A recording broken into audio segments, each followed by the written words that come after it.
Hi, I'm Annie, and I'm a pediatric occupational therapist. My goal for today's video is to teach you some quick and simple calming techniques. First, I want to start off with giving a big thank you to our friends at Early Learning Indiana for giving us this opportunity to share this information with everyone. We always like to start off with a disclaimer. The information in this video is not medical advice. As always, if you have any concerns at all, please consult your pediatrician. You and your pediatrician know your baby best. I wanted to first go through some different times during a baby's day that they might need to calm because we want them to eat, play, do something other than being upset. Sometimes babies may need to be calmed before taking a bottle, even when you know they're hungry. Sometimes they may need to be calmed when you know they're tired, but they're fighting sleep. They may need to be calmed before or sometimes during play if they become overwhelmed. And a lot of babies struggle with calming when there are changes to their daily routines. Calming is all about connecting with your baby. So being able to read your baby's cues will really help you be able to calm them, especially when they're really upset. Struggling to calm can cause a baby to really need connection. Needing connection can look different depending on the baby. One way a child might show a need for connection is by pushing away a bottle or struggling to accept a bottle when you know they're hungry. They likely need to be calmed before they accept that bottle. Another cue may be that the skin under or around your baby's eyebrows may turn red or slightly pink, and this means that your baby is tired and potentially fighting sleep. You may also notice that your baby is looking around frantically, and they may even be struggling to make eye contact with you. They are upset and they are just beside themselves. And all of your other techniques that have worked in the past aren't working.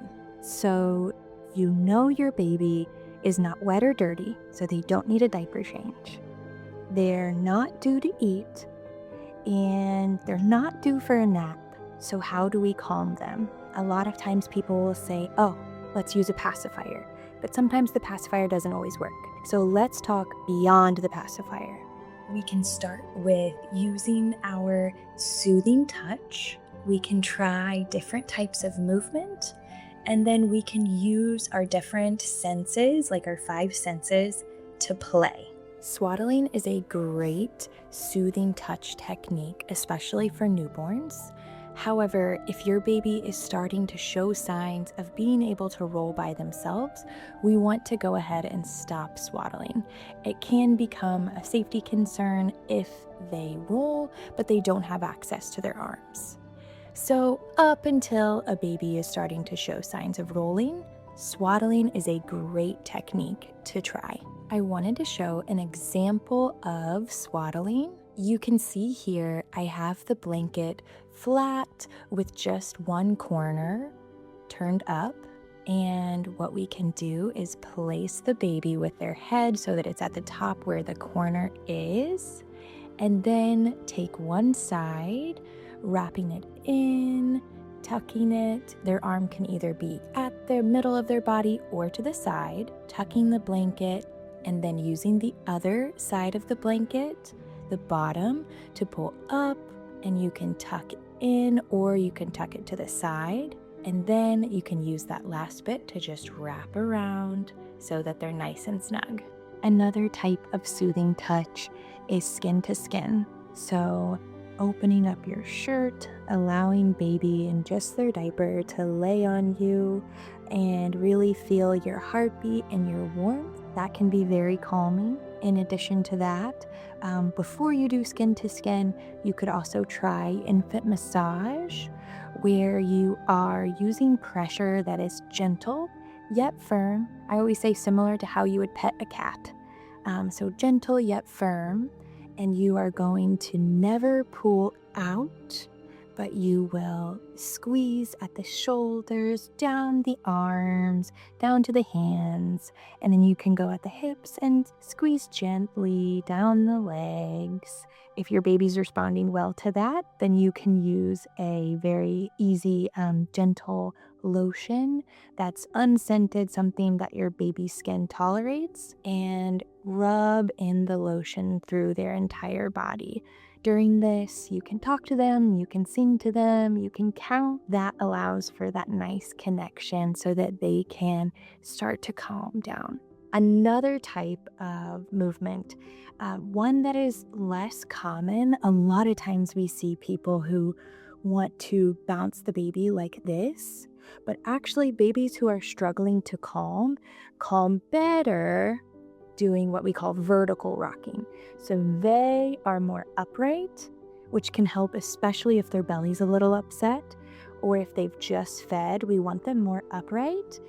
And here we can rock, so we can walk around here, or you can rock in a rocking chair.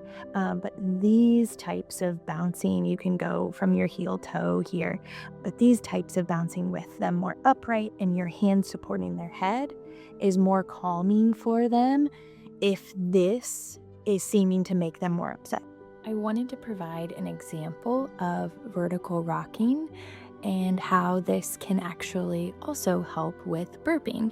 So when a baby is upright and on your chest, as so, keeping them there with a burp cloth is really helpful because this position is commonly known for things going up or down, which can help again if their belly is upset. In addition to vertical rocking, we can also pair vertical rocking or vertical bouncing with booty pats. So booty pats, having the baby upright and they're all comfy cozy and just giving rhythmic, gentle booty pats. You can do it while you're walking, you can do it while you're swaying. It just gives them that rhythmic motion. It can remind them of when they were in the womb and when their mom was walking around, that little bit of gentle movement. Another way to connect and calm your baby is by using their 5 senses to play. When we think 5 senses, think about toys that really engage their vision. Helping them engage their vision is going to be one of the fastest ways to get them to calm down and almost distracted by what might be upsetting them.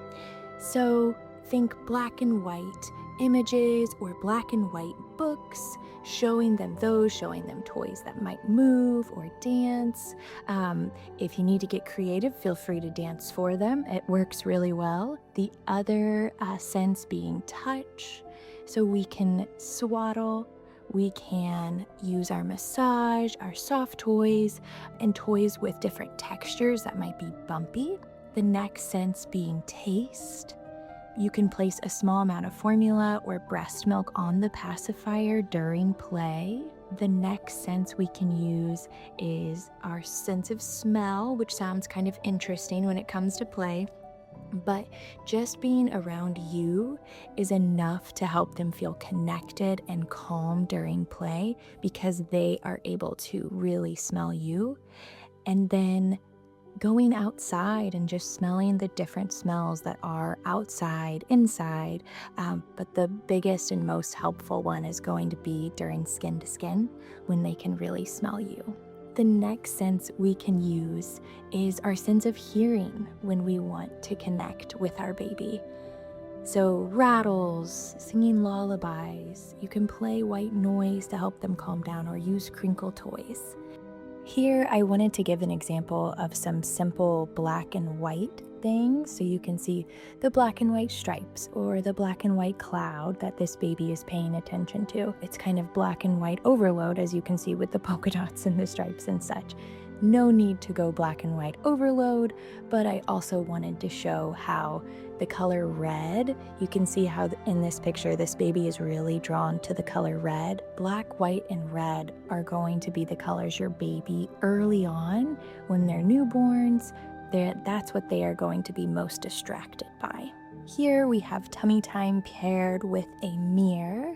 So the baby is really focused on using their vision and then also their hearing as the parent is reading the book to them. You can see he's using his senses of vision or eyesight and also touch as he's reaching out and feeling. Now, of course, this is not an exhaustive list of everything that might calm your baby because every baby is different and calms in different ways. These are just different strategies to try. If you feel like your child is really struggling to calm, the best person to talk to is your pediatrician. One of the topics you could bring up along with struggling to calm is your child's feeding schedule. Sometimes pediatricians can help figure out a routine with the feeding schedule that can help you know, is my child hungry or are they upset, their belly's full, and I need to try something else that's not feeding them.